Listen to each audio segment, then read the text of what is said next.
Good evening. Thank you for joining us this evening. We'll let everybody get settled in just a minute.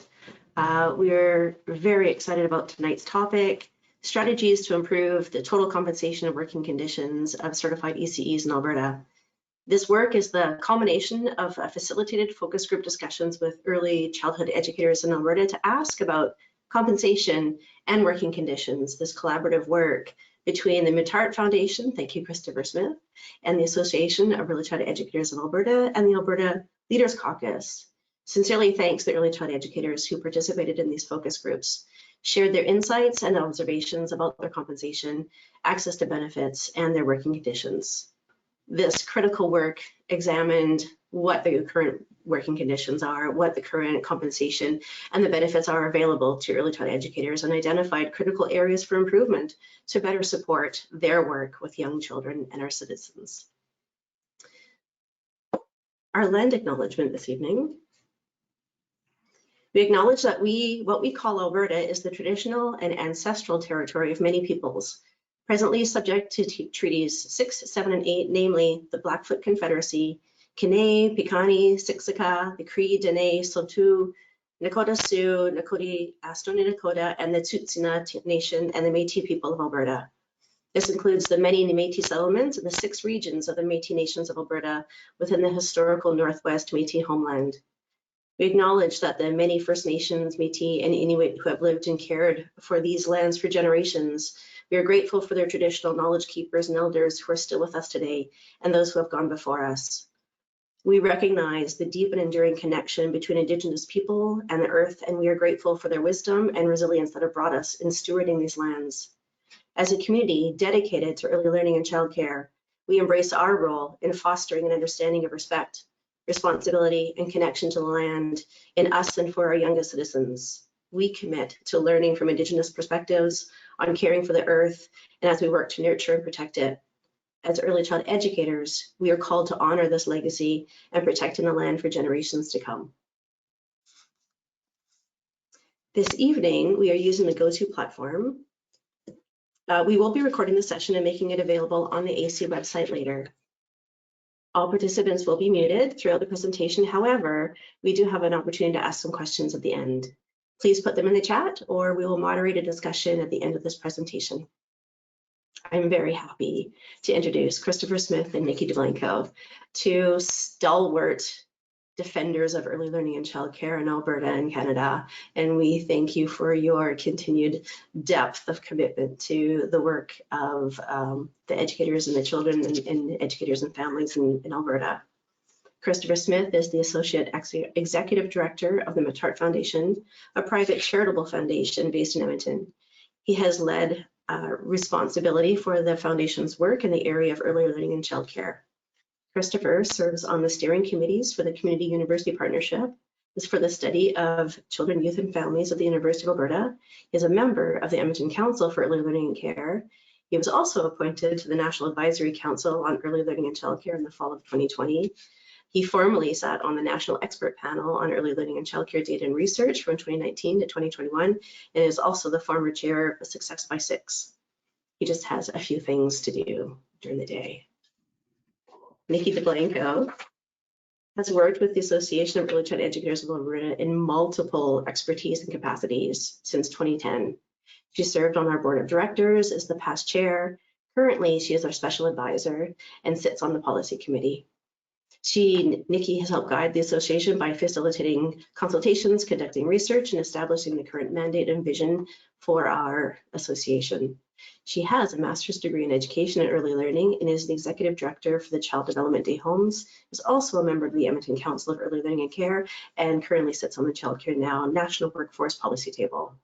She believes in a strong professional association for early childhood educators and values the professionals working with children for the very important that we all do. And I would like to pass it over to these very capable and competent people. Thank you so much. Great, thanks very much, Francis, and thanks very much for that very generous introduction. And thank you to everyone who's joining this evening. I really appreciate you taking time out of your busy days to participate in the webinar. And for those of you who are working in early learning and childcare and on early childhood educators, firstly, thanks for your work that you're doing on an everyday basis to support children and families. We cannot deliver high quality early learning and childcare without you, so your commitment is much appreciated, and your work is exceedingly valuable. So tonight, what Nikki and I are going to do, as Mary Frances has explained, is we're going to try to go through the research that was completed. It was started last fall and then completed through the production of this report. And we're going to share with you the findings of discussions with early childhood educators from across the province. Some of you on the call may have been part of those groups, so thank you if you were. We're looking forward to sharing the comments back with you. And this work that was looking at early childhood educators, we, as the Muttart Foundation, we did similar work also in Saskatchewan with ECEs, asked some very similar questions. And I've also, because of my work nationally, I've been able to participate in similar kind of work with ECEs across Canada. And what I would say to you is the findings from Alberta were fairly similar to the findings from other jurisdictions across Canada. So we've got a series of shared problems that we need to work together to address. So if I could have the next slide, please. So in terms of early learning and childcare, I'm just going to start off the presentation, and I'm going to talk a little bit about the context for the study, how it was put together, and the rationale for it. Nikki's going to focus on the findings, and then I'm going to come back a little bit at the end with Nikki's help. I'm going to talk a little bit about, okay, so what? What do we actually have to do? So the first thing I think, we know that early learning and childcare is a very complex area of public policy. It's very difficult to organize and finance and deliver early learning and childcare services well, because there's so many things that are going on. There are lots of technical considerations. There are also a lot of value considerations. So this is a very complex area of public policy, but it's also a very important area of public policy in the sense that the work that goes on in early learning and childcare not only primarily benefits children, and we should be quite clear, primarily early learning and childcare programs, these are programs for young children and their families. So but not only do they benefit young children and their families, they also benefit more broadly the communities in which children and families live. So it is a very important area of public policy, but it's a very complex area to do good work in. The federal 2021 budget commitments to build a pan-Canadian early learning and childcare system provides us all with an opportunity to transform what we might think of as childcare sectors into much more well-developed, comprehensive early learning and childcare systems that are characterized by higher levels of public funding, which is incredibly important, higher levels of public management and planning, so that we can ensure that all children and families have equitable access to high quality, inclusive early learning and childcare. And the federal investments that were announced in Budget 2021, they were very significant federal investments. If you looked at over the 5 years of the initial agreements, we're talking $27.2 billion to support work with the provinces and territories, and then an additional $2.5 billion to support work with Indigenous governments. And that's a very significant level of investment. There's been a lot of advocacy work going back to the 1970s in trying to encourage the federal government to play an active role in supporting early learning and childcare across Canada, in working in partnership, in collaboration with the provinces and territories. And in Budget 2021, that work bore fruit, so to speak. And so now we're in that phase where we're all working together to develop systems, high quality early learning and childcare systems. And that's a very significant amount of work. And what's the good news is we've made some very significant progress in terms of addressing affordability. So a key part of the Canada-wide agreements was trying to reduce the parent-paid fees, because we know that cost is a very significant barrier for families accessing early learning and childcare. And we know, certainly in Alberta and other regions in the country, parents prior to the Canada-wide system building were paying very high parent fees, and in some cases were unaffordable for many families. And Calgary, particularly Calgary, had some of the highest parent fees in the country. So we've made progress in reducing those fees. In Alberta, we were able to announce, the provincial government was able to announce in conjunction with the federal government that in February, at the end of February, we reached a point where now families are paying on an average of $15 a day. Now that means some are paying more and some are paying less, but that's a very significant reduction. And that's been a very important part, initial part of system building, to make early learning and childcare accessible for families. But now as we move on, now as we start looking at, okay, so where else do we now need to make significant improvements?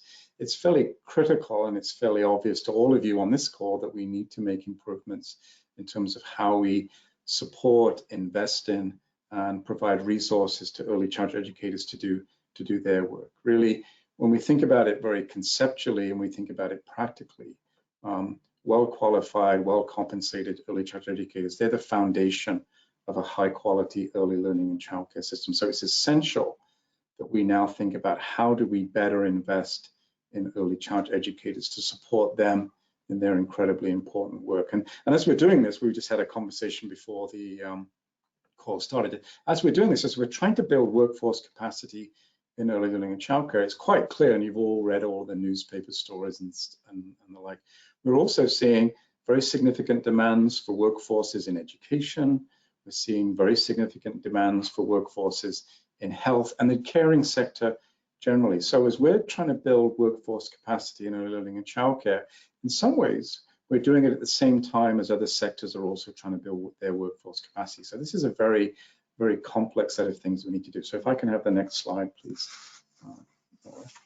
And as part of that work, what the federal government and provincial governments have done is they agreed last July 2023, to work together on a multilateral workforce strategy to try to build the capacity within the workforce. And this is the work that we're all now engaged in together, trying to build that capacity. And why is it really important? Why does the early learning and childcare workforce matter so much? And it's really quite simple. And you know this on a daily basis as you undergo your work. We know that children and families benefit from participation in high quality early learning and childcare. Remember, first and foremost, these are programs for young children and their families. And if those children are going to benefit from the program, then the program needs to be of a high quality. And if we're going to have high quality early learning childcare, then we need to start with investments and support and resources for the workforce. And what we all know also is that low quality or poor quality early learning childcare, that does not benefit children. In fact, in some cases, for those children who are most vulnerable, it can do harm. So it's really important that early learning and childcare is of a high quality and that children have equitable access to that. And if we get that right, if we do that right, there are many benefits that flow from high quality early learning and childcare. And I've identified those there under four bullets. And the first one I think is the most important is that primarily early learning and childcare programs are programs for young children. This is about young children's growth and development. So as we think about building high quality programs and services for children, we must have the best interests of those children as central to what we're doing. Those programs can also support parents' labor force participation, and we know that's important. It's important economically for parents to be able to participate in the labor force, and it's also important for our labor markets and our communities that parents are participating in the labor force. So that's a secondary set of importance. We need to provide programs that support families' participation in the labor force. What we also can recognize, if early learning and childcare is done well, if it's supported and well-resourced, then it can provide important advantages in terms of addressing gender equity and particularly inclusion.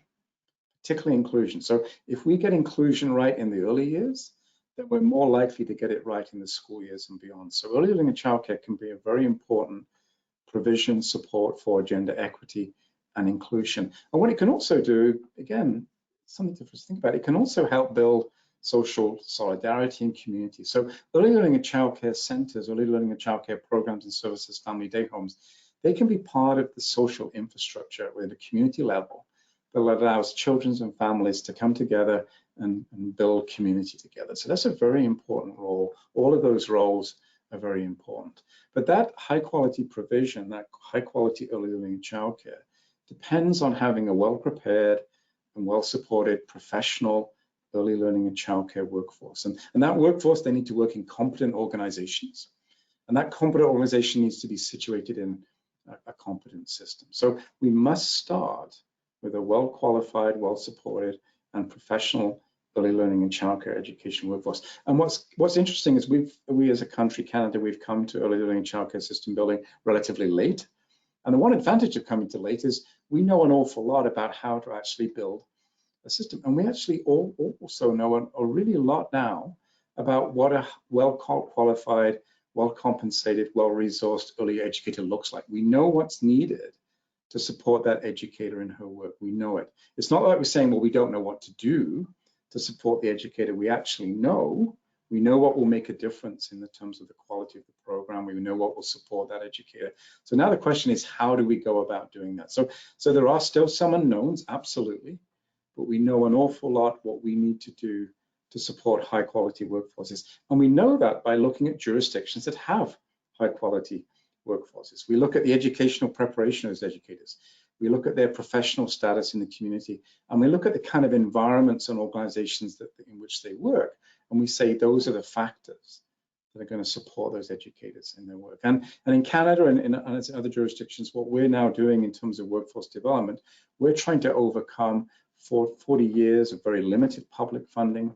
We're trying to overcome 40 years where we asked parents to essentially buy childcare in a marketplace. And so the resources that were available to the center were contingent upon the ability of the family to pay. So everything about an educator's compensation, working conditions, they were all linked to the ability of families to pay for services privately.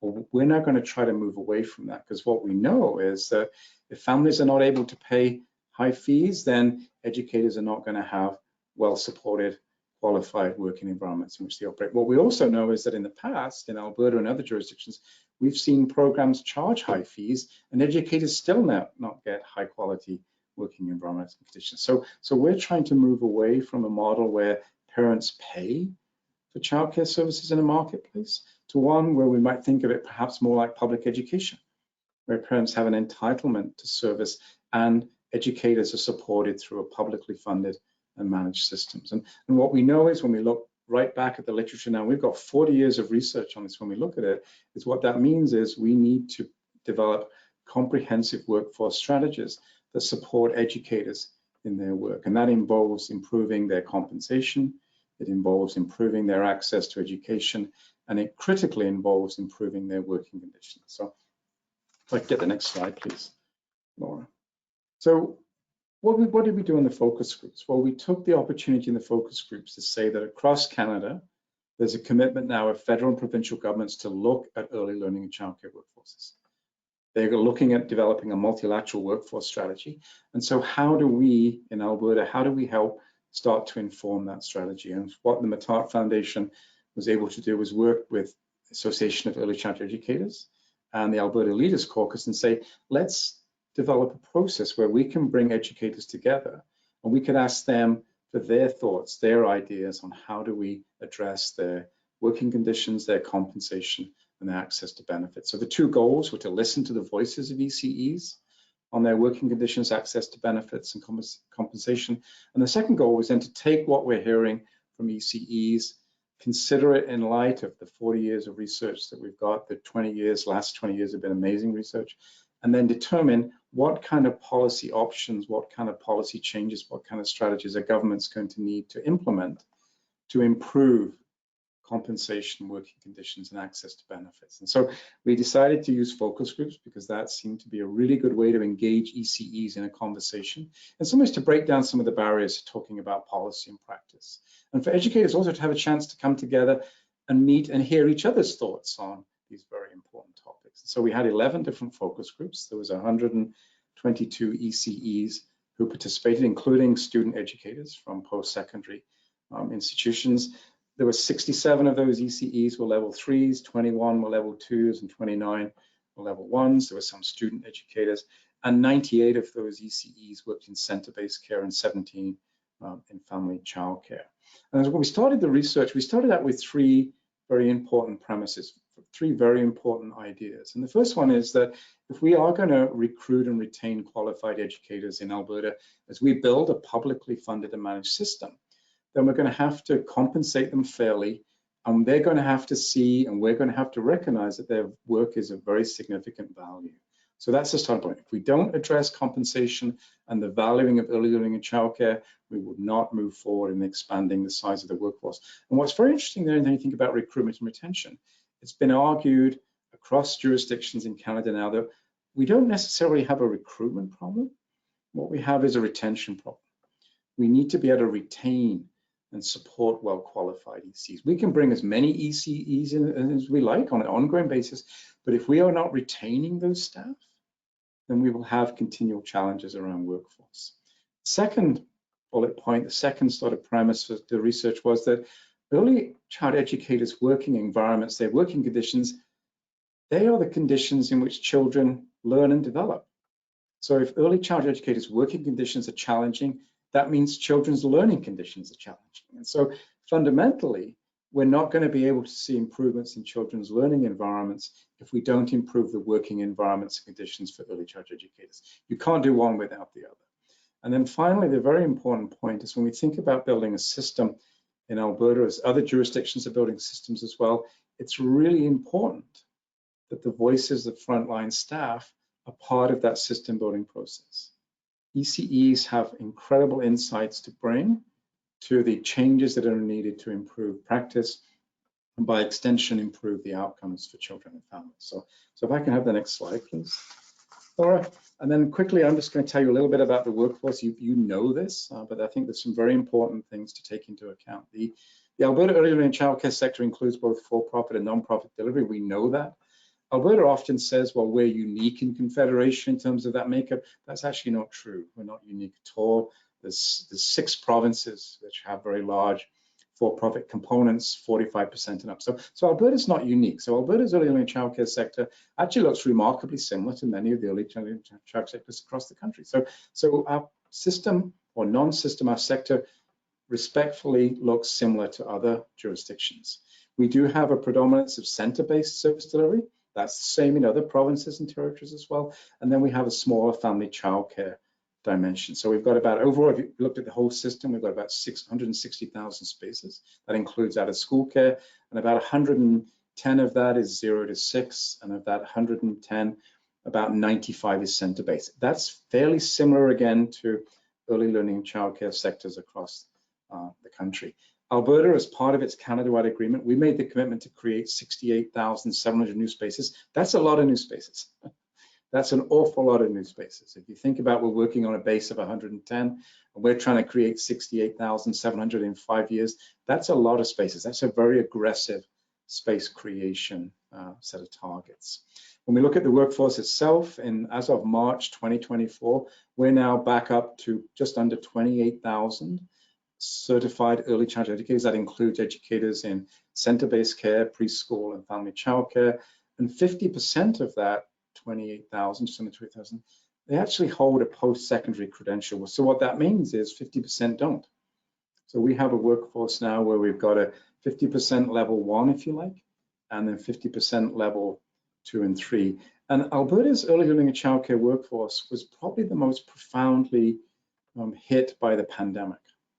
When we looked at national research across the country and we said, how did early learning and childcare workforces fare during the pandemic? Alberta's fared pretty close to the worst. We actually saw close to 8,000 educators leave the workforce. And now, since in November of 2021, when we started system building, we were at around 18,000 ECEs. We've now built back 10,000 more ECEs coming into the sector. But those new ECEs who've come in, many of them come in with limited education and limited experience. So we're really in a growth mode. So the last, I think it's fair to say, and you probably all experienced this, the last 5 years of early learning and childcare for the Alberta workforce, they've been very tough years. They've been very tough years in the demands placed on early child educators. So I think we need to acknowledge that, and we need to respect that. Now, since we've started system building in 2021, there have been some improvements. So the provincial government has made some important changes. There is new funding for educator professional learning. That's really important. There is a lot of research that says well-developed, well-designed professional learning really supports educators. There has been an increase in the wage enhancements. It's not enough.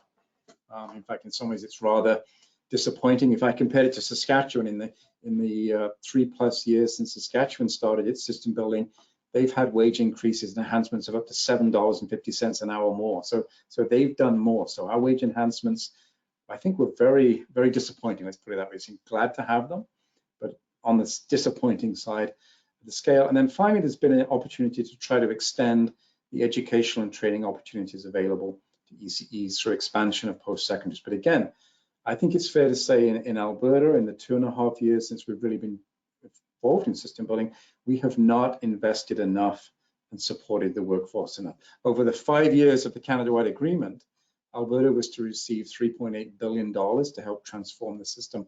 Only around $300 million of that was dedicated to the workforce. That's probably not sufficient to move the dial. And then finally, and this is where I'll end my comments and Nikki will take over. If you look at the average hourly wages of ECEs in Alberta, these are the wages at January 2023. This is the employer paid wage and the wage enhancements. The average wage, hourly wage for level 1 is $19.43, and the average level 3 earns $28.50. So how do you make sense of those numbers? Well, the first thing to think about is what is the living wage in the province of Alberta? What is a living wage that individuals are seen to be required to live a life that allows them to contribute and be part of the community? Well, the living wage in Calgary is $23.70 an hour. The living wage in Edmonton is $22.25 an hour. And the living wage in Fort McMurray is $24.50 an hour. So level 1 certified ECEs, which make 50% of our workforce, they do not earn a living wage. Looking at level 3s, what do we know about level 3s? $28.50. The average hourly wage in Alberta, the staff who are paid hourly, is over $30 an hour.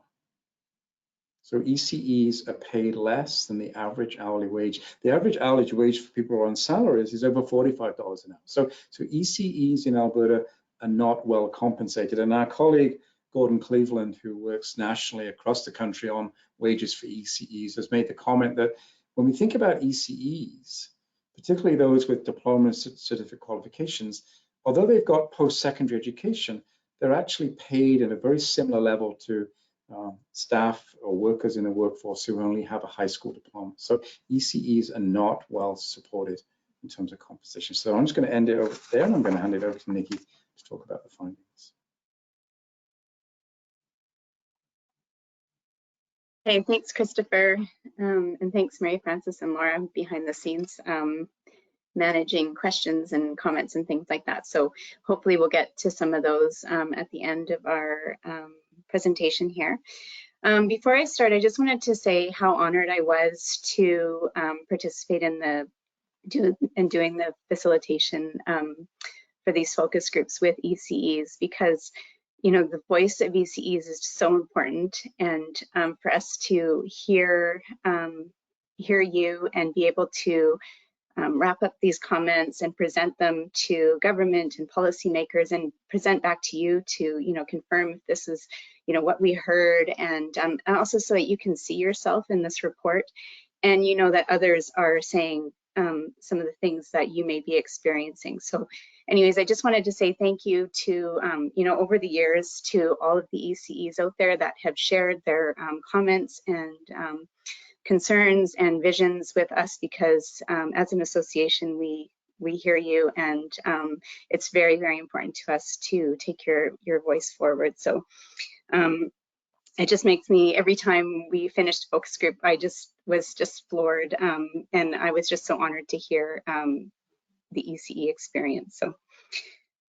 So anyways, so we structured the focus groups to start with talking about working conditions. And so you think we also talked about compensation, but we talked about that last because you know, we thought we probably knew what we were going to hear about compensation, but it was also still a very important conversation. But you know, we don't always talk about working conditions for ECEs, and so you know, we heard lots and lots of things, and there was certainly a huge variance between programs and services about the working conditions of ECEs in Alberta. And what we've heard, and Chris alluded to this earlier, is that working conditions have certainly become more and more challenging over the last few years. And so certainly we'll talk a lot about COVID and things that have happened through the pandemic, and you know, and then the Canada-wide agreements. And so it's just sort of been one thing after another, and the workforce has just always been there. And you know, they kept working you know, through all of this. And so, you know, some working conditions have certainly become more and more challenging. And so that we heard a lot of stories about burnout and staff turnover, and you know, while they were describing working conditions. So some of the key areas that we heard were challenging was orientation and onboarding for new educators. And while this did vary across all programs, where, you know, and it's not sometimes at no fault of the program themselves, you know, in some small communities, there just isn't time. There was no time to for people to ECEs to receive a significant amount of onboarding and orientation time. Where we heard other experiences where people did feel that they did get a satisfactory experience that way, but sometimes we heard, you know, they were just thrown in and just trying to do their best. So one exception to this was also we heard from students, and so some students had said that they went to do a practicum, and so that in itself was like an orientation to the program, and so then they got hired. So that ended up being their orientation, and they felt that they were quite familiar with the program that way. Another key challenge that we heard was about insufficient staff to child ratios and large group sizes. And so we heard comments such as some ECEs felt like they were just housing children. They were just getting by. They were just trying to keep everybody safe. You know, that there was the group sizes in itself, so, you know, 16 to 22 children in a room, and, you know, the room just wasn't laid out properly. And so just didn't feel that the environment and the amount of children, it was very challenging.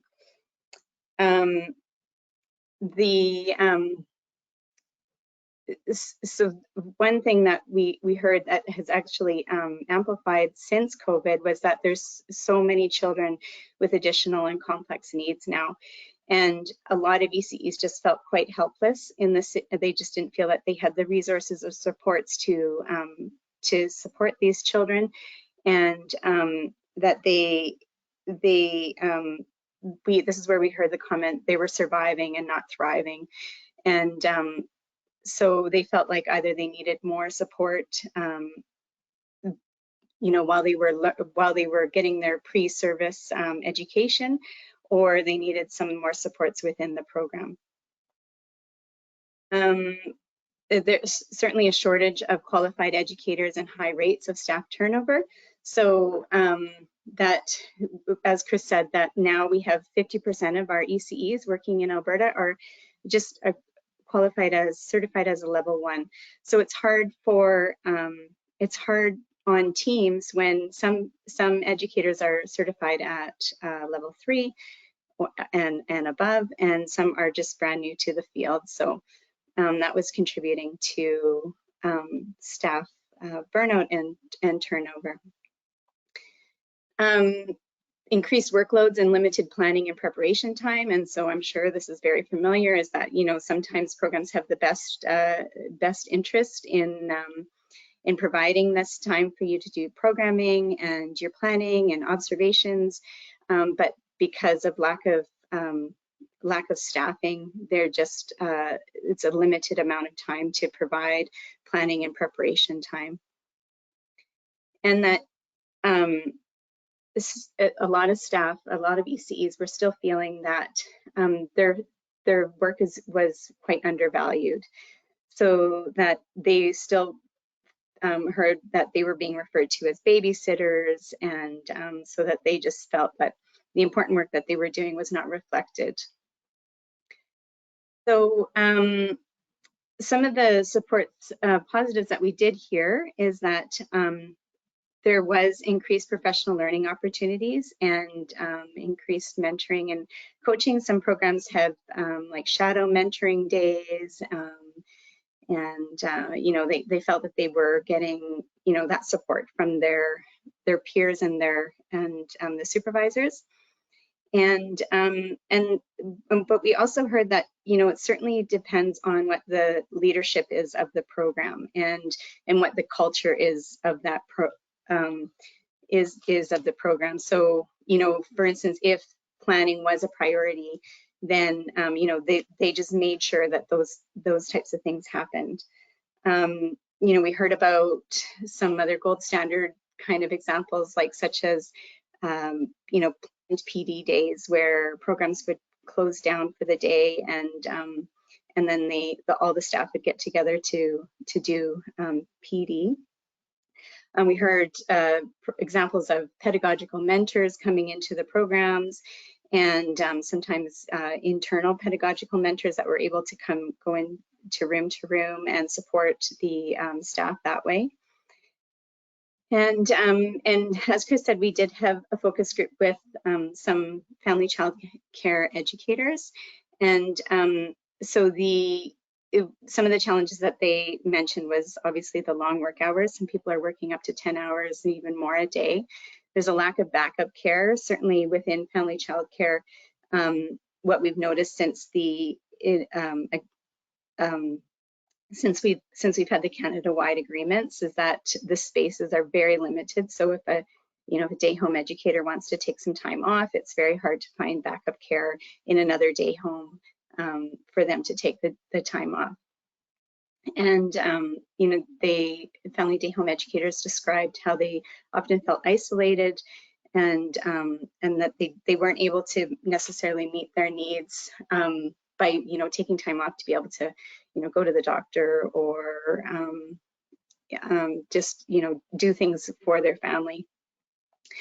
One of the what we did hear as well, that family day home educators felt very supported from their day home agencies for the most part, and that they also felt connected with other educators in their agency. And we heard that they had really strong relationships with their child care consultants, and so that they felt well supported by their consultants. So next slide, please, Laura. And so these are just some of the quotes that we heard. And so certainly if you go into the report that this presentation is based on, you'll see so many more quotes from you. So I'll just pick a couple here, but level 3 educator working in Edmonton, she said, the rooms need more educators and they need support. We are in ratio, but we are only surviving, not thriving. We have children that need additional support and it just isn't available. The funding routes we've tried have all ended in dead ends. Educators are feeling really, really, really tired, and they're doing their best.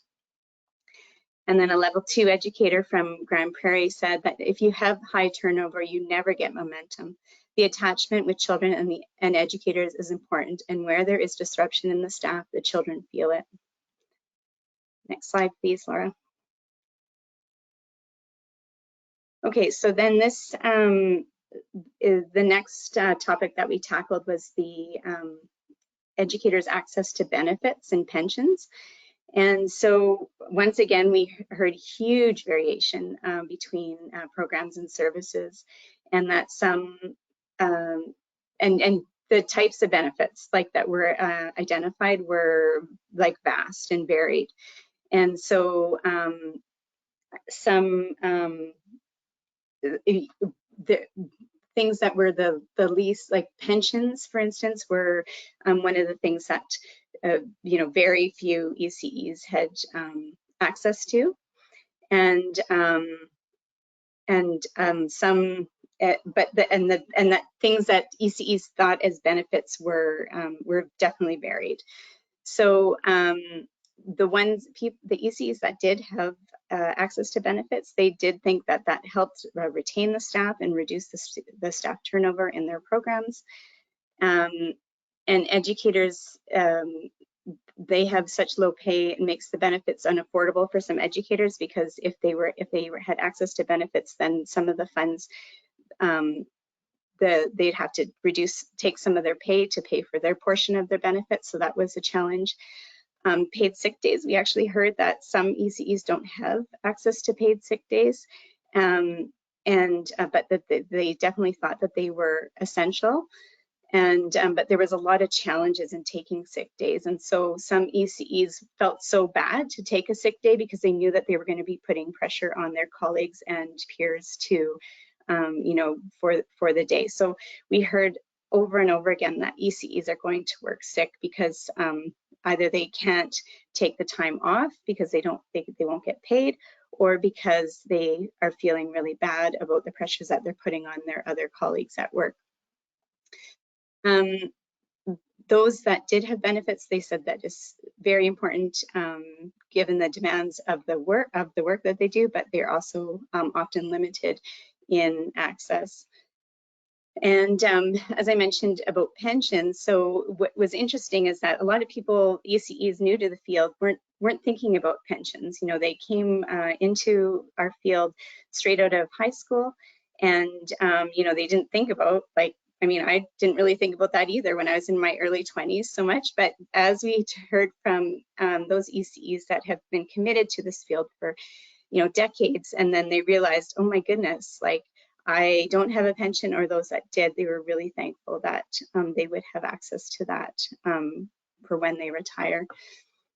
Vacation, again, is very like all over the place. Some were entitled to vacation, and in general, the ECEs that had access, they liked vacation time over vacation pay, so that it would help them, you know, take those days off. But once again, there was challenge in taking that vacation time. And so, of course, for family day home educators, they had limited access to any benefits. Most of them relied, if they did have access to benefits, many of them were accessing that through their spouse. And then, as I mentioned in the last couple of slides, that they had lots of challenges in taking sick days and vacation time, because typically when a day home is closed, they're losing income. And so they are often not taking sick days and vacation time. And there's very limited access to pensions in family day homes. Next slide, please. So this is what an educator working in Edmonton said. She said, knowing that I can access benefits, access to a health spending account, that is what's keeping me going. We all talk about how tired we are. Knowing that I can go see a doctor, get my eyes checked, and access health benefits, I'm not going to burn out. And then level 3 educator working in a smaller community, she said, I think that sick days and vacation days should be standard, because this is a physically demanding job. It's also a mentally draining job, and not having the ability to take vacation days to give yourself that break, I feel like all it's going to do is lead to burnout. And then a level 3 family child care educator working in a small community, she said, I don't invoice families for days I am away. If I'm closed, I don't get paid. For instance, I was at the hospital and I had to take days off. I didn't get paid for those days. I don't have any kind of sick day policy or vacation policy or anything like that. If I'm not available, I don't get paid. Next slide, please. And so the third portion of our focus groups, as I mentioned, was compensation. And so not a lot of surprises here, but what ECEs in center-based programs said that yes, they do feel underpaid, and that low compensation is continuing as a challenge. Educators felt that pay really spoke to how undervalued that they felt, and that the compensation doesn't reflect the demands of the work. And that, you know, I remember one comment specifically was that, you know, they felt that they had heard in their community that, you know, well, anybody can just do that job. Anybody can do the job that you're doing. So, you know, why of course it's not a valued position. And so, you know, little do they know, or the community, that person who made that comment know about the incredibly complex job that you do and the amount of critical decisions that you make on a regular basis. That we heard over and over again mostly from educators who had mentioned their colleagues have left the field because of the low compensation. You know, people come to this profession for the passion, but the passion doesn't pay. And so so many of them were leaving for other similar type positions where they were making quite a bit more in compensation. So many people are working second jobs to meet their expenses. I remember a story of, and not just one, but like where people were working second jobs because that's where they would get their benefits. And so that's where they were doing, not necessarily, you know, for the pay, but also to get that benefit. You know, because of the low compensation was a disincentive or a barrier for furthering their education. I just didn't feel that you know, the increase that they were going to get with their next being certified at the next level was going to be enough for them to take another year or two of post-secondary to increase their certification level. And then I just wanted to take a moment to recognize that in it was during COVID actually in Fort McMurray, and we were still hearing about this when we were there, is the Northern Living Allowance was taken away in Fort McMurray, and so for some people this was their pay got cut up to $12,000 a year, like overnight. And so there was a huge disruption in the field, and so we heard lots of stories of people leaving the field at that time, and so it really put the field in a tailspin in that community. And that, you know, I believe it's like 4 years later now, and so we're still hearing those stories of how much that disrupted the field. So we introduced the idea. This is you know, a year ago, and so we introduced the idea of a wage grid. And we gave an example of a wage grid that AECE had been working on. And so, you know, it was really met with, people believed that it would be a great thing for this field, a wage scale that would recognize ECE's education, experience, and roles, and that if their, you know, wage scale definitely needed to have a living wage, and that it needed to have a wage floor, we heard over and over again. So, and then in terms of family day home educators, they talked about their long work days did result, when you break it down into hourly, that their hourly rates of pay were quite low. A challenge with the lack of income stability, and so like I had mentioned, you know, if they close their day home for the day, they're not getting paid, and so or if their home's not full, then they're not making the pay is not consistent. And there's rising expenses and costs, and so that's reducing their incomes. And as you know, parent fees are capped. The amount that day home educators are allowed to charge has been capped for a number of years, and so the amount that they're getting from the for their cost replacement is not keeping up with what they're having to pay for expenses and their rising costs. So, okay, next slide, please. And so a couple of comments that we heard about compensation was a level 3 educator working in Calgary. She said, I think the wage grid is great. It was long overdue that the top-ups were increased, but there needs to be a base. Some programs are paying minimum wage for level 2s and 3s, and others pay them what they deserve to be paid. ECEs are. And a student from Fort McMurray said, when someone comes into the field, they should have a certain wage to keep them motivated. Higher wages help staff focus on the children, not, oh my gosh, it's the end of the month and I have to pay the rent. Yes, you have the passion, but at the end of the day, you have to pay the bills too. And I'll turn it back over to Chris.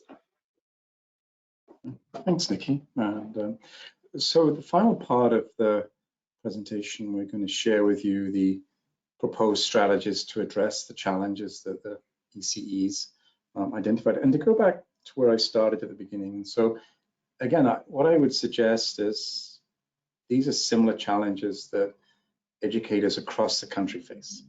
These are not unique to Alberta. There are some variations, I think, as Nikki mentioned, the the end of the Northern Living Allowance. That's a uniquely Alberta thing, but most of the challenges are not unique to Alberta. They reflect the way historically we've actually approached early learning and childcare. We've provided very limited public funding, and we've essentially tried to finance the delivery of services through parent fees. So the kind of challenges that we heard about in facing the workforce, I would say we've been hearing about them for 2 decades now, in terms of the challenges that ECEs face in terms of compensation, working conditions, and access to benefits. And those of you who've been around probably as long as I have, you can actually go back and look at a series of studies that the Childcare Human Resources Sector Council did close to 2 decades ago, and sometimes over 2 decades ago.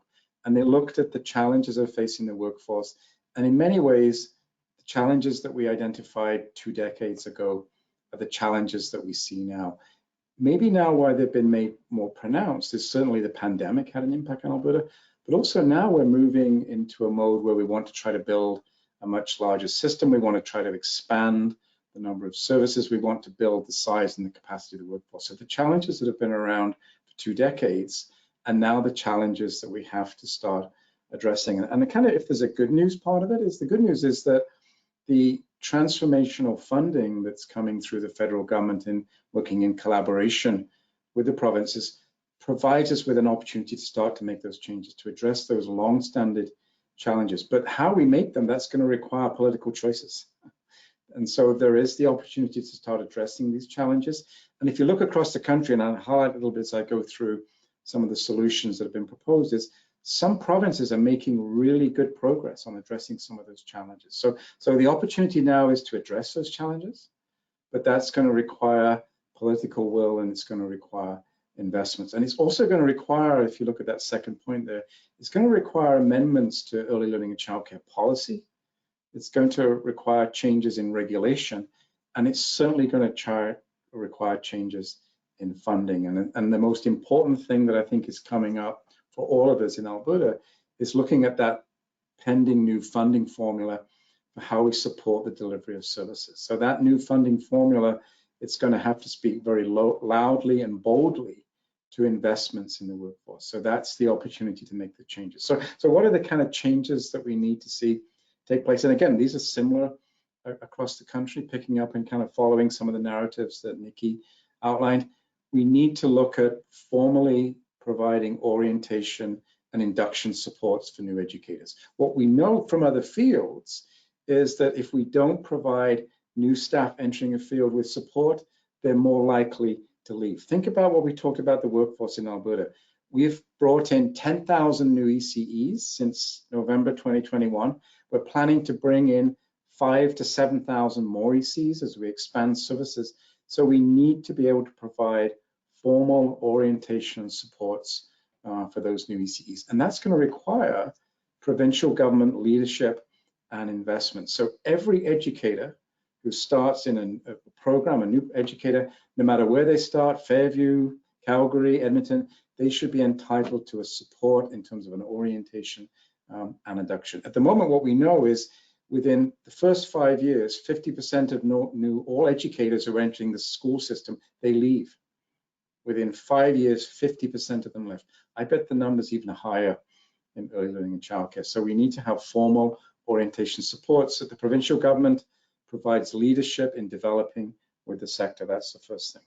Second thing is we need to look at the funding for backup and relief staff, and we need to enrich staff to child ratios. And what does that mean? That means, well, when we look at funding staffing models in early learning and childcare centers and supporting family child educators, we need to add into that what we might think of as redundancy. So we need to pay and support more educators than we actually need to meet staff to child ratios, because there will be times that we need to enrich those ratios and we need to provide staff with relief. So that, again, that's going to provide provincial or require provincial leadership. It's also going to require changes to regulation and certainly investments in the funding formula. And one of the most important things I think that we heard was the challenges around educators working in individual classrooms and rooms and not having the same level of support. So at the moment, our regulation outlines how many educators you need to have a certain level of education across a center-based facility. That regulation should change And that regulation should speak to what every classroom or every group look like. So every classroom and every group should be required to have an educator with either a level 2 or level 3 certification working in that room. We cannot spread educators out across the entire facilities. They also talked about new approaches to professional learning and education. So what might those look like? Well, maybe we need to actually have formal educational preparation in pedagogical and management leadership for senior staff in centers. Maybe we need to formally prepare them for those incredibly important roles. When I heard educators speak, they talked about the importance of leadership within a center, setting the culture, the working environment for that center. And so we need to invest in those leaders. We need to provide them with formal opportunities for education. And we've got some really good work going on at the moment through ARC. The leadership programs, those leadership programs need to be made available to all senior staff in leadership positions. And over time, we need to make that mandatory. In the public school system, somebody can't take on the role of an assistant principal or a principal without going through a formal education process. So why would we think it's going to work well in education if we don't do it in early learning childcare as well? So we need to provide pedagogical and management leadership for all staff in leadership positions. What we also need to do is we need to have designated professional learning days. Educators talked about the value of professional learning for them, but they also talked about the challenge of accessing professional learning, particularly those educators in smaller communities said, well, we also have to drive to a larger center to access early learning, or we have to take it on in the evenings after we've been at work for a long day or on weekends. So I think it's really important to set out a standard of designated professional learning days across the sector. Just as we have designated professional learning days for educators in the public school system, we need designated professional learning days for educators across the childcare sector. The center closes, the educators work together regionally, within teams, within centers to do professional learning. That needs to be a standard part of the provision. As part of that also, we also heard about the really valuable role of on-site pedagogical partners, again, referencing to the ARC program that is supported. And people said, people who had a pedagogical partner talked very positively about that pedagogical partner. People who didn't said, hey, I wish we had a pedagogical partner. So why do some centers get pedagogical partners and some don't? So what we need to do again across the province is we need to invest and support a full complement of pedagogical partners so that every center and every family child educator has access to a pedagogical partner. And when we talked with early childhood educators, we asked them, what helps you learn? And what they said is, yeah, it's nice to have courses, it's nice to have materials, but really coaching and mentoring is so important. They want to learn in a way that's interactive and linked to practice and in real time. So I think we need to look at extending that program. We also need to look at increased or improved pedagogical supports for family day home educators. Every family day home consultant, we should move over time to a model where every family day home consultant is a level 3. We're not going to get there tomorrow, but we are going to get there if we plan and deliberately intend to. So every family day home consultant should have a level 3. As we move to designated professional days, what we should have, we should introduce, as other provinces have introduced, we should introduce mandatory ongoing professional learning for early childhood educators. What might that look like? Well, that might look like over 3 years, every educator, certified educator, has to take a minimum of 45 hours of professional learning through the designated professional learning days. And every educator develops her own professional learning plan. That becomes a standard requirement. And as part of the extension of that, the certification of educators takes place on a 3-year basis of recertification, and that recertification is linked to mandatory professional learning. So we need to support educators through professional learning, and then we need to look at how we continually grow and expand the workforce. Finally, in terms of professional learning, what educators said is we want to take post-secondary education, but it's too expensive. We cannot afford it. And so at the moment, we have an allocation of $1,600 for educators to do post-secondary tuition to pay for courses. That's not sufficient to cover the costs of post-secondary education. So look, for example, in British Columbia, what British Columbia is doing is said, well, ECEs can have access to $4,000 a year for professional learning or $5,000 to cover the costs of post-secondary education. So post-secondary education is expensive. So we should find ways that we can cover the cost of that for educators. And by the way, if the province pays and covers the cost of your tuition at post-secondary, there will be a return service requirement. So then you're required to work in this sector. But we need to look at addressing those concerns. And we also need to look at fundamentally, the provision of paid non-contact time needs to be standard across the sector. We need to look at regulation and say, how do we ensure that within a regular workday, every educator has access to paid non-contact time? You cannot do planning, you cannot do documentation, you cannot do reflection within your regular workday if you don't have paid non-contact time. So that needs to be a standard requirement and supported through sufficient funding to make sure that every educator has that. And what we also heard and we'd like to reflect on is that we think we need to fundamentally review the inclusive childcare program. It's working in some programs, it's not working in others. And as part of that review, we need to look at the FSCD, the Family Support Program that supports children with disabilities, and we also need to look at early childhood services. So we need to review how are we supporting inclusion, because we had a discussion where we asked folks, how's inclusion going? And they said everybody's losing on inclusion at the moment. And one of the fundamental premises of the early learning and childcare system building strategy, the approach, is that we're going to make early learning and childcare inclusive. So we are not supporting educators in their work supporting inclusion. They feel very personally frustrated and disappointed by that, and we're not supporting inclusion. So these are the kind of changes that we need in working conditions. And if you think about those changes, what's common about them? What's common about them is these are province-wide changes that require provincial leadership, working with the sector to make sure that every educator, no matter where she works, has a similar supportive working conditions. So if I could have the next slide, please. If we look at access to benefits, and this is where I think, again, we need to think provincially. Individual programs are not going to solve the problem with access to benefits individually. This requires a province-wide approach, and we're incredibly excited to see, if you look at the province of Nova Scotia, which is a have-not province, by the way, just for reference in Confederation, as of May 2024, every early childhood educator in the province of Nova Scotia has access to a publicly funded benefit plan.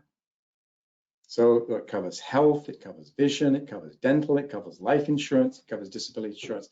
Every educator in Nova Scotia has access to a publicly funded, delivered and supported comprehensive benefit plan. And I had the chance to talk to the director of early learning and childcare in Nova Scotia. This is Wendy Dawes equivalent in Nova Scotia. And I said, has that made a difference in the sector in terms of staff retention? And she said, absolutely. So what we're proposing in Alberta is that every educator, the provincial government would work with the field, work with the professional organizations that represent the sector to say, how do we develop and fund a province-wide provincial benefit plan? That is a starting point. And if you take it to scale, you reduce the cost. It's very difficult for small programs to finance and deliver benefit programs. This is a hard to insure benefit group because it's primarily female. So we need to spread it out. We need a provincially supported benefit plan. And then to complement that, we also need a publicly funded and supported defined contribution benefit pension plan. So that's slightly different in Nova Scotia. What they've introduced is a provincially funded defined benefit pension plan. So that's kind of like the benefit plan that public servants would have access to. So in Alberta, we think we can move towards a defined contribution plan. So what that would mean is that every educator, no matter where you work, you would be part of a provincial plan where you would receive an RSP payment every year to reflect and value your work in the field. So the key there is provincial-wide and provincially funded and supported. It's very difficult for individual programs to do it on their own, so let's do it across the province. This is how we think about education. This is how we should think about childcare. And then finally, in terms of the benefits, there should be provincial standards and minimums in respect to access to paid sick days. As Nikki said, we heard of educators who have no paid sick days, none. And then we heard of educations who had up to 18. They're all doing the same work. Why do they have such different access to paid sick days? So those paid sick days should be mandated, and they should be placed in either regulation, probably regulation or policy, and say that across the province, educators have access to a minimum number of paid sick days and a minimum number of paid vacation time. What educators said is that they don't want vacation pay. they want to be able to take a paid vacation when they have some chance to build some respite and relief. So those should be provincial minimums and standards, and they should be derived or supported through regulation, and they should be provincially funded. So as part of that, that means is when we look at that funding formula for the supply side delivery of services, then that needs to include provincial funding to support those minimums. And then in terms of compensation, I don't think there's any surprises here. We're recommending or proposing to the government that what we need to develop is a publicly funded province-wide wage scale for certified ECs. Is that impossible? Well, at the moment, 6 jurisdictions have implemented that kind of provincial wage scale. So 6 jurisdictions have implemented provincially funded wage scales for ECEs to make sure that ECEs, no matter where you work, no matter how many years of experience, no matter the kind of roles and responsibilities you take on, you are paid equitably and fairly for that service. So 6 jurisdictions have got it. 4 jurisdictions are working on it. There's only 2 who are not. And you can guess who one of those 2 is. So we need, in Alberta, we need a provincially funded province-wide wage scale for certified EEs. And as part of that wage scale, this is the role now of the provincial government to work with the stakeholders, work with the associations, work with the service providers and say, what does that wage scale need to look like for Alberta? Does it, for instance, need to include regional allowances to compensate for different costs of living across the province? Do we need to look at that? The living wage in Canmore is $38 an hour. Maybe ECEs in Canmore are going to have more compensation to pay. How does this provincial wage scale, how is it going to accommodate existing wage scales? So some agencies have that. Some of the larger nonprofits have wage scales.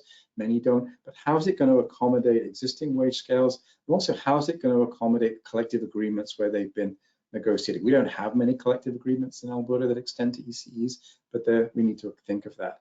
And then how do we incorporate within that wage scales higher wages to reflect perhaps the introduction of a degree level qualified staff? We in Alberta, we are now graduating 4-year degree educated ECEs. They are not looking at the field and seeing career opportunities that reflect their education. So we might want to think about how we consider that. And then finally, we need to consider how within a province-wide wage scale, we would actually compensate self-employed family day home educators. And this kind of work, this is work that needs to take place collaboratively with significant provincial leadership. So in Nova Scotia, they've said they provided grants to family childcare educators to help them address issues of benefits and compensation. So, but what's critical in Alberta is that we have the same kind of structures to support the workforce. And what these are going to require, these are going to require sector-wide, province-wide initiatives that the sector is actively involved in shaping and creating. So I'm just going to stop there. And then I think Nikki and I are going to try to respond to some questions in the chat. So thank you. Thank you so much, Christopher and Nikki. There's not a ton of questions that you guys haven't already answered as it's moved through. In the questions and chat boxes and stuff, there's a lot of frustration, I believe, in where people aren't seeing those average wages where they're currently at, and they're making significantly less, which is not a fantastic place to be in, I think. But averages is that it's significant. Some people get paid significantly more, some people get significantly less. Sorry, go ahead.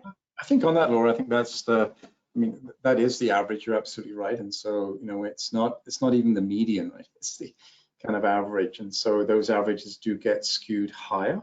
You're absolutely right. So as ECEs accommodating all that. And what we heard, again, to go back to a point that Nikki made, and ECEs, you were in the focus groups, you heard it as well. There were ECEs who remarked that they were being paid, fairly for their work. There wasn't a lot of them. But I remember a comment from one ECE saying that in the center that she worked, that all of the staff, regardless of their level of certification, were paid the minimum wage. And so the thing that Nikki remarked on was that very significant variation across programs and services. And so what that resulted in, there was a very good discussion in Grand Prairie, and said, because of that very significant challenges around wage, that means that ECEs often move for very small increments in hourly wage because they do have to be able to pay their bills. So by having a lack of a base, a lack of a fair, equitable wage across the sector, what that actually does, that actually promotes even more instability, and that promotes ECEs moving from center to center to try to derive a slightly higher wage. So I think the arguments for the wage scales are fairly well developed. 6 jurisdictions have made the commitment, have implemented them, 4 are working on them. So I think this is something that probably is a fairly standard way strategy to address the issue of compensation. And what it also does, and we heard this again over and over again, is that what we see is ECEs, the long-time career ECEs who've been in the field for 10 years or more, their wages have actually hit a ceiling. So they don't actually receive an annual increment based on the years of experience. And if you have a provincial wage scale, if you did choose to move from one center to another, you would take your years of experience with you. So it wouldn't be that you went back to year 1. You would actually move with your years of experience, and so your wage would move with you. But I think it's a very important set of discussions for ECEs to have. Or can I just expand on the wage scale? I'm just reading a couple of the questions in the chat here. And so a wage scale, I didn't mean to confuse by saying a wage floor, but there is this, like, essentially it's like a grid, and I don't know if I'm allowed to say, but we're working on it right now to update the wage scale. And so, of course, once we do that work, we're going to be bringing it back out to ECEs to get your feedback on it. So stay tuned for that. But essentially, a wage scale is, it would have across the top, it would be years of experience and then levels of education. And so you'd be able to, or in other jurisdictions anyways, or other professions, this is the way that it works. And so you'd be able to sort of find yourself with however many years of experience, or what your competency level is, and then also your education level as well. And so then, and as Chris said, as you go from center to center, program to program, or different types of positions, then that wage scale would follow you along at that. So this is what we presented. This is what we presented, but I hesitate to get too far into this because this is on old.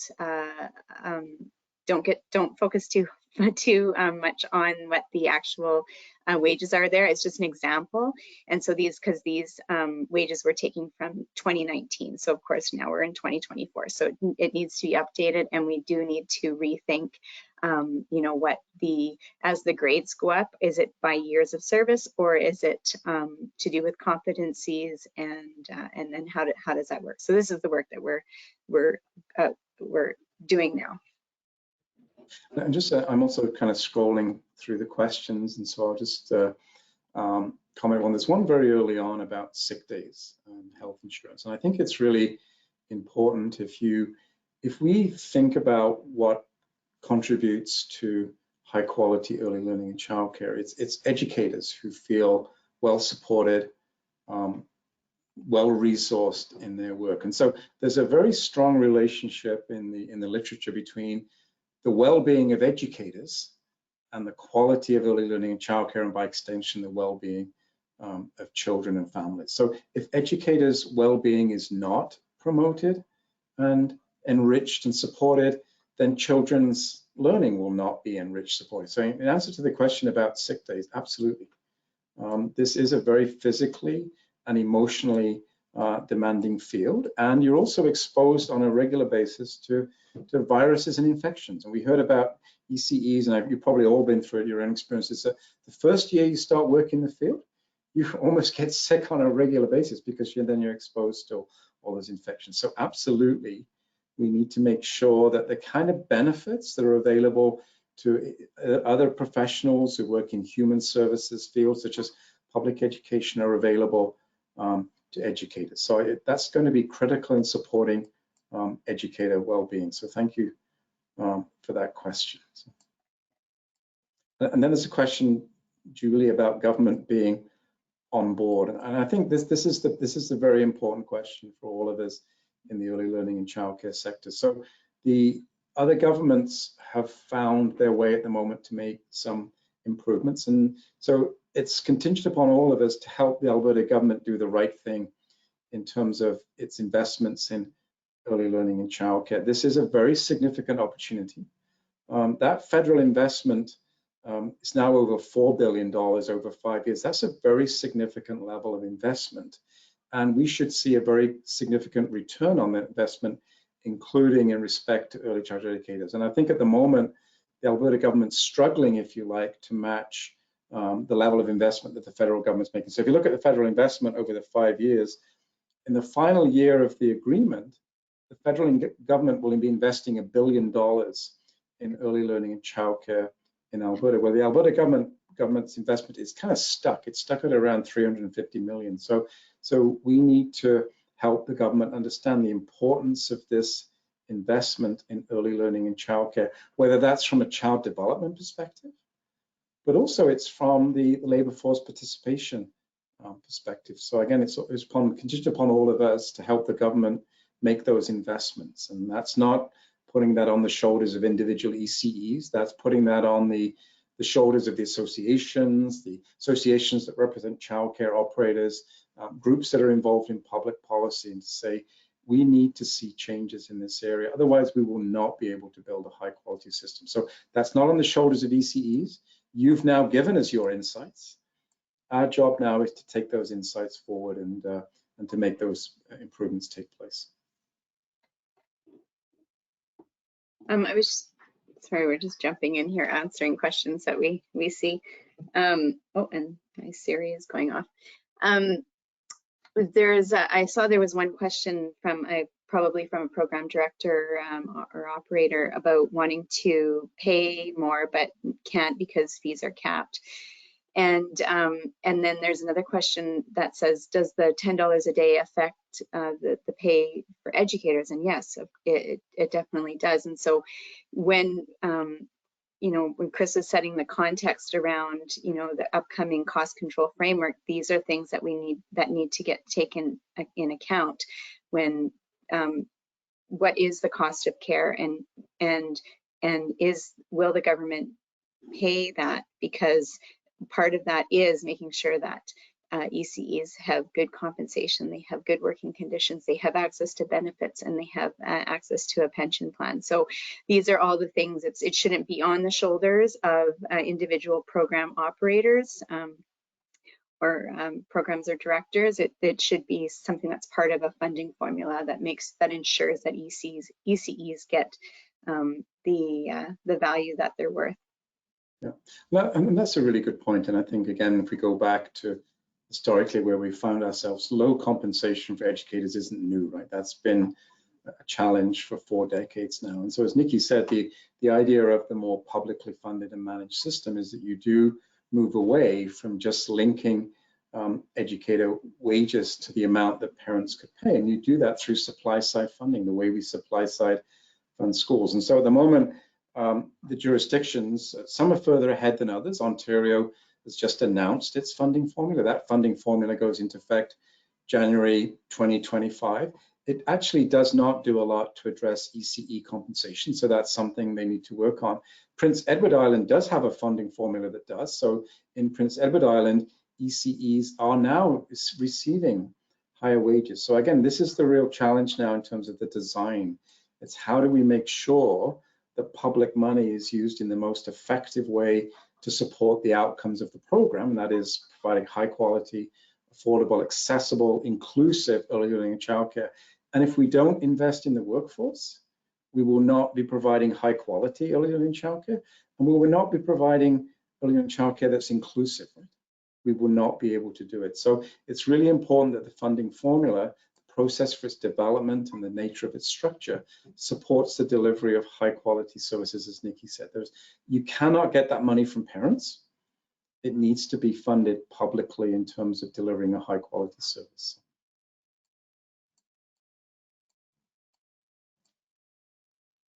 So someone's asked when will they share the proposed grid. So the grid that was used at the focus group was the old one. So at the moment, what AECE is doing, AECE is working with Muttart, and we're going to try to update that provincial wage scale based on the the 6 different wage scales that have been put in place in other jurisdictions. So now we've got 6 different wage scales to look at, we can learn from. We can look at those jurisdictions that have implemented a wage scale and said, has that made a difference in terms of supporting retention? So that work will be ongoing. I'm not sure what the timeline is, but the idea of that work is to develop a scale based on research and consideration of other jurisdictions, and then for AECE to come out and meet with ECEs and say, what do you think about that wage scale? This is the wage scale for you as a profession.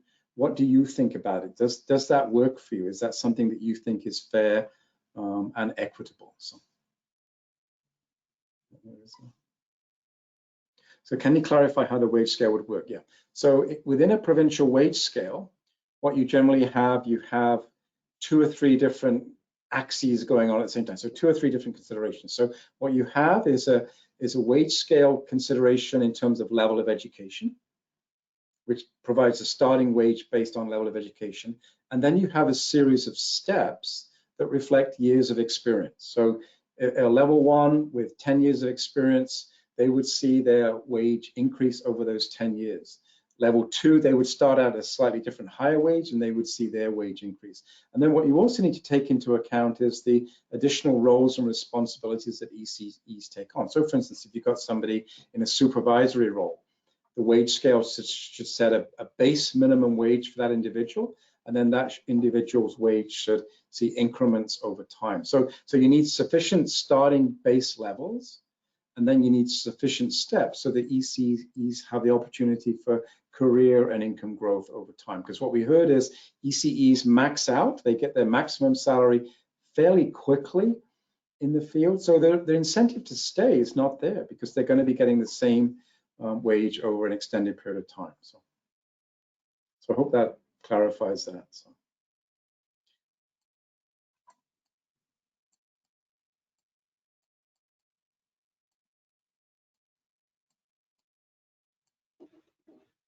Thank you both so much. It's greatly appreciated, you guys going through the questions as well. So that is great. Before and after school care was brought up in there, and how that could work within the system now, because we're seeing different funding happening with daycare versus before and after school care. That's a really important question, and thank you for raising that. So the federal strategy does focus on 0 to 6 years of age. Other provinces are recognizing the same kind of challenges that have been identified, is that if you just fund and support 0 to 6, what happens when a child enters out of school care? The family is stuck with a fairly significant increase in costs. And then also the educators who work with children 6 years of age and over, they're also entitled to equitable and fair compensation. So I think one of the big challenges is we need to ensure that the supports and advantages and gains that we make in 0 to 6 are also extended to 6 and up. And some provinces have started to take that on. So Newfoundland is making some progress in that, in Manitoba. And I think, again, what I would say is, if I look across the country, is that we see examples of provinces making progress, right? So we know it's possible. Is it easy? No, because it requires investment and it requires political will. So we do see progress being made. And I go back to Nova Scotia. Nova Scotia introducing a publicly funded provincial benefit plan for ECEs, that's a game changer. That has changed the profession almost overnight. It has given ECEs a level of security and a level of stability that they have not thought was previously possible. So it is possible. System building is making this possible, but it's going to require investment and it's going to require political will.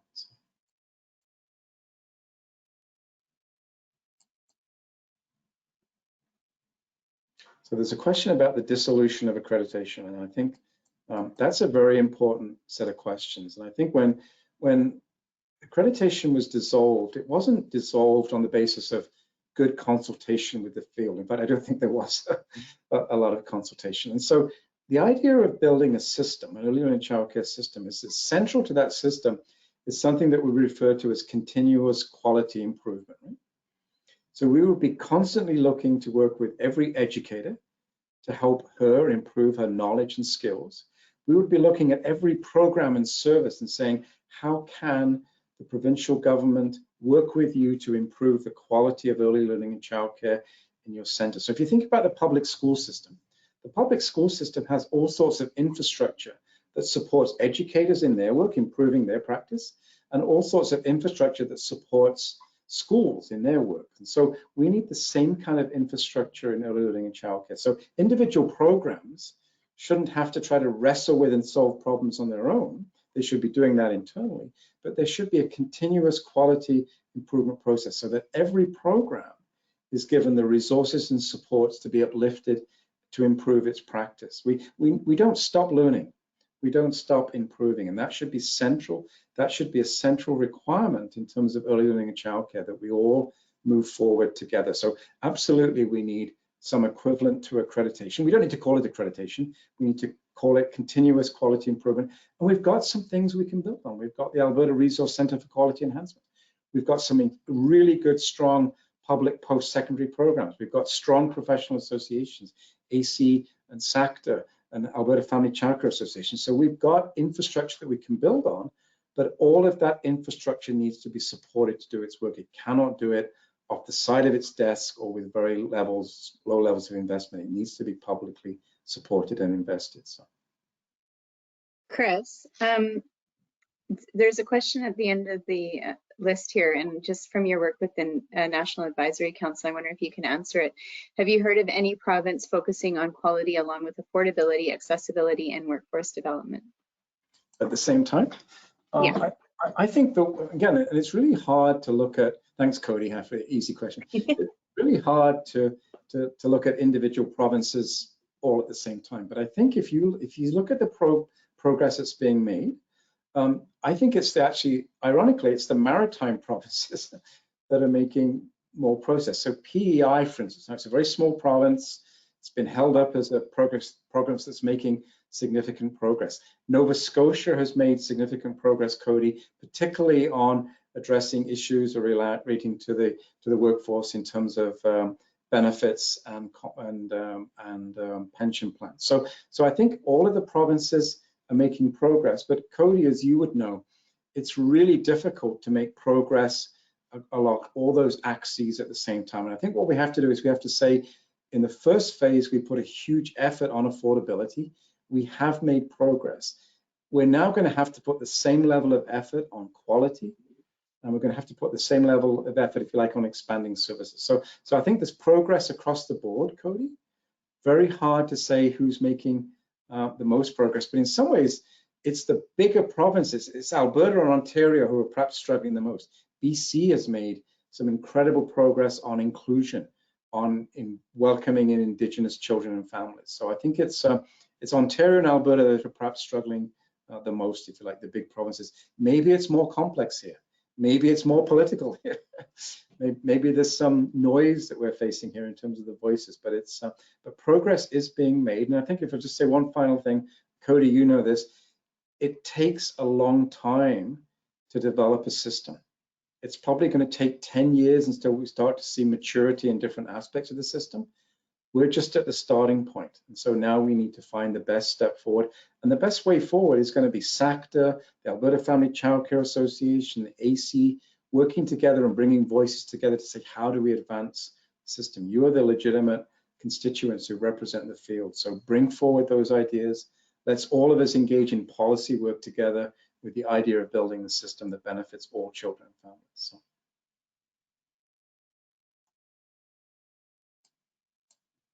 Thank you all so much for that. I just wanted to note in here, if your question was not answered, I'll go through and follow up in the next couple of days with you. And what we would add is the report is not the end, right?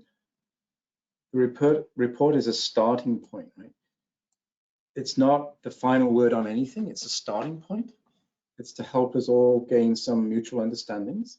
And now the work starts there's further work that's required on compensation, there's further work that's required on all of those aspects. So the report is a starting point, but thank you to all of you who contributed to that starting point. This is your voices and your insights and your expertise. So thank you for that.